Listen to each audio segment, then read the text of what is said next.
Hello everyone and welcome back to my YouTube channel. तो guys आज video में discuss करने वाले हैं TCS phase 2 pending candidates interview result को लेकर। तो फिर बता दूं, आप लोग मैंने पहले बताया था कि आपके पोर्टल पर डायरेक्टली नेक्स्ट डे पोर्टल पे आपका जो है वहां पर डायरेक्टली आपका स्टेटस अपडेट हो जाएगा if you are not going to qualify, क्योंकि फेज 1 के रिजल्ट डिक्लेयर हो चुके हैं। फेज 2 के रिजल्ट कैंडिडेट्स के पास आ रहे हैं, कुछ लोगों के पास रिजल्ट ऑलरेडी आउट हो चुके हैं और जो लोग भी फेज 2 में आए हैं ज्यादातर लोगों के पास rejection mail, rejection call, regret status और TCS next day portal directly update हो जा रहे हैं। ठीक है, तो ये काफी बड़ी अपडेट थी। मैं आपको पहले बता चुका हूँ। Yes, TCS already started sending the rejection mail in phase-wise manner. So if you haven't got any updates, so you can hope to get selected. But yes, right now, what TCS sending is only called rejection mail, rejection call, and also they are calling candidates and they are directly like updating the candidates portal. Okay, and there is no role downgrade. पहले क्या होता था, role लोगों के downgrade हो रहे थे। Prime वालों को निंजा डिजिटल मिल रहा था, डिजिटल को प्राइम निंजा मिल रहा था। बट अभी क्या है कि कोई भी रोल डाउनग्रेड नहीं हो रहा है। अगर आप अच्छा परफॉर्म नहीं करते हो, लेट्स अगर आप अच्छा परफॉर्म भी करते हो, फिर भी कुछ लोगों के पास रिजेक्शन मेल देखने को मिल रहा है after performing very well in their interview in all the round है। And also some candidate got the rejection mail after receiving the document verification mail also. तो ये मैं आपको ऑलरेडी पिछले वीडियो बता चुका हूँ कि रिजेक्शन मतलब कि कोई रीजन नहीं है रिजेक्शन मेल आने का। आप सोचो, जिसके पास टीचर का सिलेक्शन मेल आया था after completing interview document submission का मेल, वो मेल क्यों आया? अगर वो इंडिकेट नहीं कर रहा है सिलेक्शन है, अगर बहुत सारे लोग उसमें मैंने बात करा जिनका क्राइटेरिया मैच था, फिर भी उनके पास रिजेक्शन मेल आया था after receiving the document verification mail, directly they got the regret in TCS next day portal and also they got the receive a call from TCS chat team that you haven't qualified the TCS interview। सोचो, document verification के बाद ये बहुत ज़्यादा थोड़ा सा अजीब process है, बट हाँ ये देखने को फिलहाल के लिए मिल रहा है।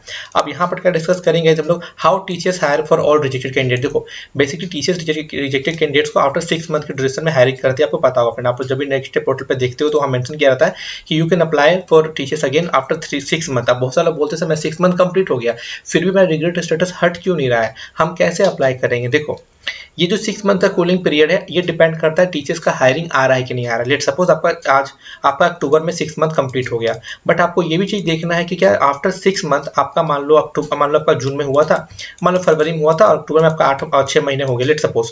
तो आपका 6 मंथ की ड्यूरेशन में क्या उस महीने में टीचर्स हायरिंग कर रही है? ये सबसे ज्यादा फैक्टर का बात है। अगर इस महीने में टीचर्स हायरिंग कर रही है तब आप लोग अप्लाई कर पाओगे। अब उस पर भी अप्लाई करने का टिप्स है, ट्रिक्स है, वो मैं बताऊंगा इस वीडियो में। तो आप लोग को ये नहीं बोल सकते कि हाँ सर मैं दिसंबर 2024 में 6 मंथ कंप्लीट कर रहा हूँ और मैं टीचर्स में हायरिंग में अप्लाई करूंगा। लेकिन टीचर्स का हायरिंग भी होना चाहिए। I am not talking about the paid NQT, I am talking about the free NQT. और आपके बैच का रिक्रूटमेंट हो रहा है कि नहीं हो रहा है, क्योंकि टीचर्स काफी बार क्या होती है, न्यू बैचेस को ज्यादा प्रेफरेंस देती है as compare to previous batch. जो भी रिसेंटली बैच 25 बैच के पता होगा, फिर एग्जाम ऑलरेडी ऑनगोइंग है, 3 अक्टूबर के लोगों का एग्जाम हुआ था। तो टीचर्स ज्यादातर रिक्रूटमेंट जो भी करती है वो न्यू बैचेस को करती है। तो ये भी डिपेंड करता है कि आपके बैच का रिक्रूटमेंट हो रहा है। आप लोग चाहो तो लिंक्डइन के थ्रू से अप्लाई कर सकते हो, बट यस अगर आप लोग फ्रेशर्स हो तो आप लोग डायरेक्टली टीचर्स में अप्लाई नहीं कर पाओगे। आपके पास एक ही ऑप्शन है, वो है आपका टीचर्स नेक्स्ट डे पोर्टल पे अप्लाइड फॉर ड्राइव करना या फिर टीचर्स का फ्री एनक्यूटी का वेट करना, जो कि आपका है निंजा डिजिटल प्राइम एमबीए वगैरह वगैरह। ठीक है, तो ये भी फैक्टर का बात होता है कि हाँ आप लोग का जिस मंथ में 6 मंथ कंप्लीट हो रहा है उस मंथ में टीचर हायरिंग कर रही है कि नहीं कर रही है। आप बोलो तो क्या 6 मंथ वेट करना पड़ेगा? तो मैं बोलूंगा नहीं। अगर मान लो 6 महीने से पहले टीचर अगर हायरिंग करती है तो मैं बताऊंगा कैसे आप लोग को टिप्स एंड ट्रिक्स, कैसे आप लोग टीचर्स में अगेन अप्लाई कर पाओगे। ठीक है, और यहाँ पर after regret on portal can be expect direct teachers offer letter. तो देखो ये कुछ लोगों के पास आए थे डायरेक्ट ऑफर लेटर, मैंने बताया भी था, कुछ लोगों ने कमेंट भी करा sir but some of them got offer letter after getting regret in portal sir within a few months.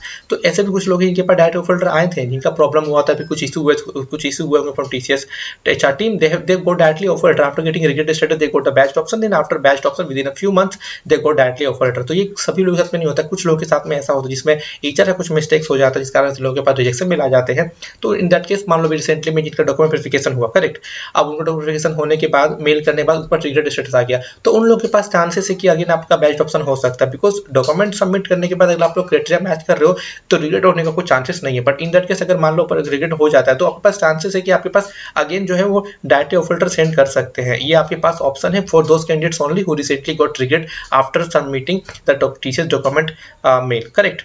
तो आपके पास चांसेस है। Change the setting in teachers application form after getting rejection to be eligible for next upcoming hiring. अब वो कहाँ है, चलिए वो देखते हैं हम लोग। ठीक है, देखो ये टीसी नेक्स्ट पोर्टल है, अगर आप लोग रिजेक्ट हो जाते हो तो आपका बस शो करेगा कैंपस कम्यून और आपका शो करेगा और बाकी सब आपका कुछ भी शो नहीं करेगा, करेक्ट। तो आपको क्या करना है, जब भी टीचर्स का न्यू रिक्रूटमेंट आएगा, अगर आपका नेक्स्ट पोर्टल पर आपको ये शो कर रहा है, अगर आपका रिजेक्ट शो कर रहा है तो आप लोग एप्लीकेशन फॉर्म को नहीं देख पाओगे। लेकिन अगर आपका एप्लीकेशन फॉर्म दिख रहा है तो आपको बेसिकली क्या करना होगा, फिलहाल अभी तो नेक्स्ट पोर्टल का वेट करना पड़ेगा हायरिंग का।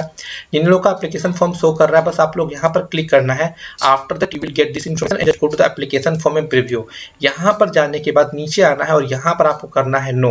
अगर आप लोग येस करोगे, ये टोटली आप पे डिपेंड करता है, बट अभी येस करने कोई फायदा नहीं है, आप लोग येस भी कर सकते हो, बट आई रिक्वेस्ट प्लीज आप लोग इसको नो करना ताकि आप लोग इसके पार्ट में नहीं हो, तब टीसीएस के न्यू हायर रिक्रूटमेंट में आप लोग अप्लाई कर पाओगे।